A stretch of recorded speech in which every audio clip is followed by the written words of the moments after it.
বহুল প্রতীক্ষিত সিনেমা তুফানের টিজার প্রকাশ পেয়েছে। যেন ধেয়ে আসছে তুফান। 1 মিনিট 21 সেকেন্ডের একটি টিজার যেন আভাস দিচ্ছে বাংলা সিনেমার ইতিহাসের সবচেয়ে রেকর্ড ভেঙে লন্ডভন্ড করে দেবে বছরের সবচেয়ে আলোচিত সিনেমা তুফান। শাকিব খানের একেবারে অন্যরকম লুক, অ্যাকশন, অভিনয় সব মিলে একেবারে যেন ভিন্ন বার্তা দিচ্ছেন টিজারটি। সেই সঙ্গে টিজারের চঞ্চল চৌধুরীর উপস্থিতি তুফানের টিজারে আলাদা মাত্রা যোগ করেছে। তুফান, খুব ভয় পাইছি রে।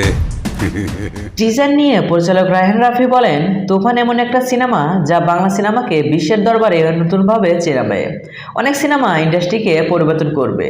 তুফান তেমনই একটা সিনেমা হতে যাচ্ছে। বাংলা সিনেমা সীমারেখা অনেক বাড়িয়ে দেবে। বলা যায় তুফান আমার জীবনের একটা ড্রিম প্রজেক্ট। সেই সঙ্গে শাকিব ভাইকে এই সিনেমায় পাওয়াটা আমার আশীর্বাদ। সো ভিউয়ার্স, দেখা যাক তুফান কত বড় রেকর্ড করতে পারে। আর হ্যাঁ, বিনোদন জগতের সকল ভিডিও পেতে চ্যানেলটি সাবস্ক্রাইব করুন।